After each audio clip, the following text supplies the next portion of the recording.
Hola amigos y amigas, de nuevo con todos vosotros en estos estudios sencillos de la Biblia con el tema hoy 283 y estudiaremos la introducción al libro de Esdras.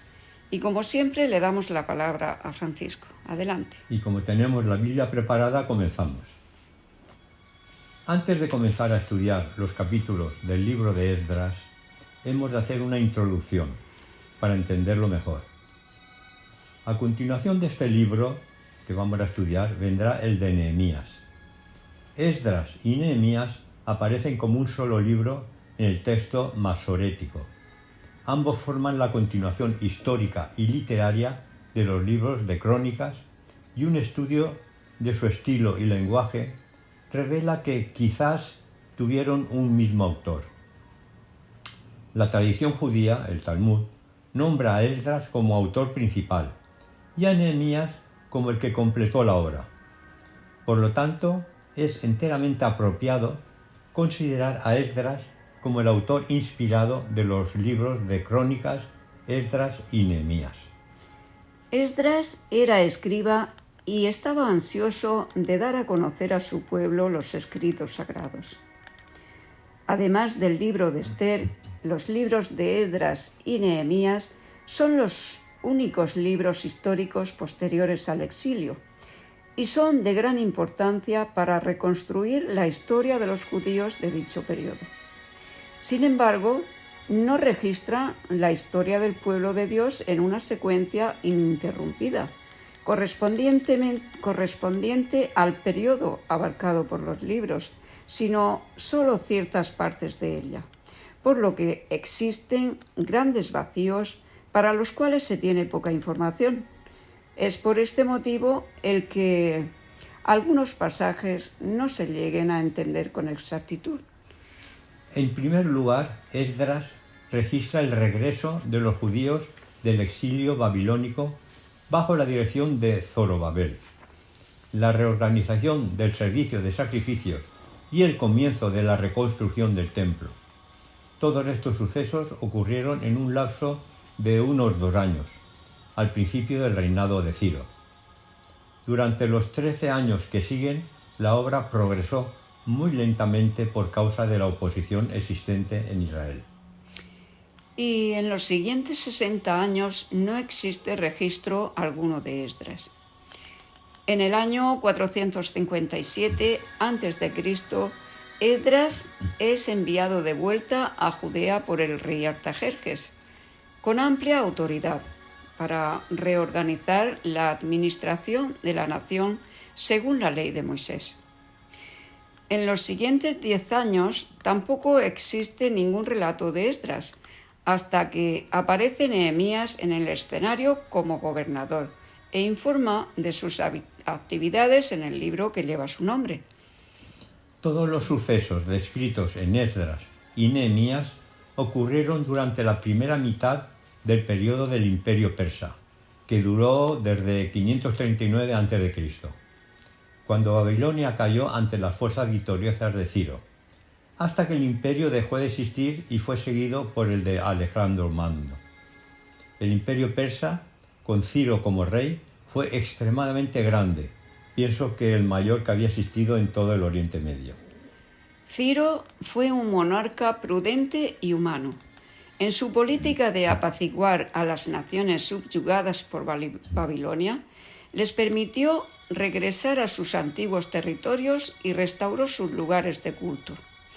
De acuerdo con esta generosa política, se permitió que los judíos regresaran a su antigua patria y reconstruyeran su templo.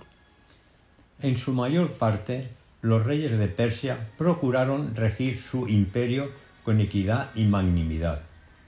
Se instaba a sus funcionarios para que practicaran la honradez y para que trabajaran en bien de los pueblos a quienes gobernaban.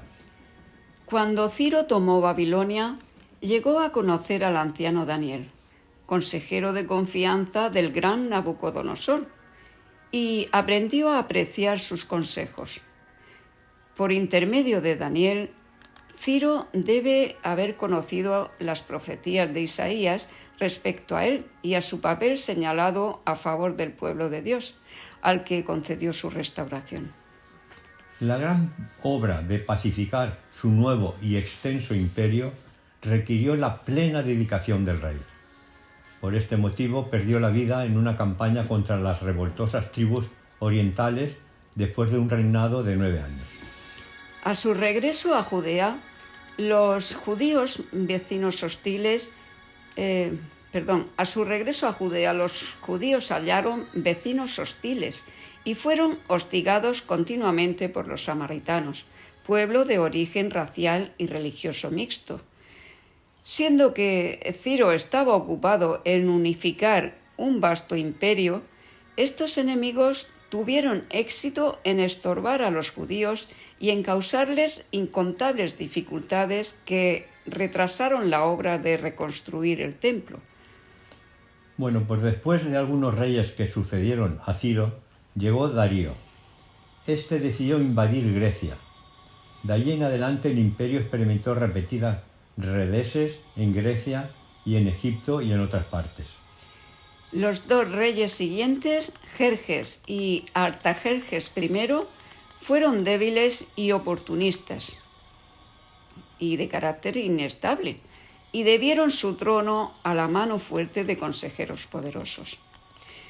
Campañas desastrosas en Grecia y rebeliones en Egipto y en otras partes del imperio causaron gran agitación y provocaron medidas vacilantes en la política interna y externa.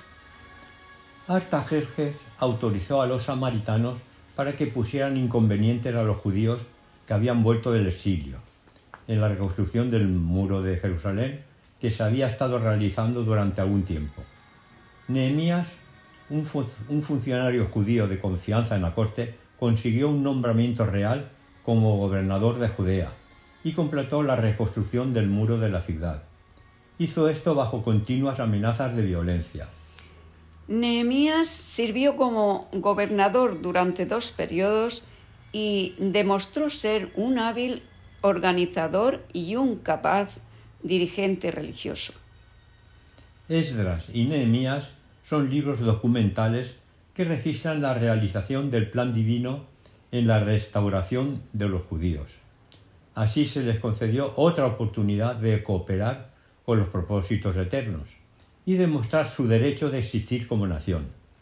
Además, esta narración muestra cómo se cumplieron las profecías de Isaías y Jeremías y proporcionan un material documental valiosísimo mediante el cual se advierte que las profecías de Daniel 8 y 9 están claramente ligadas a hechos históricos comprobados.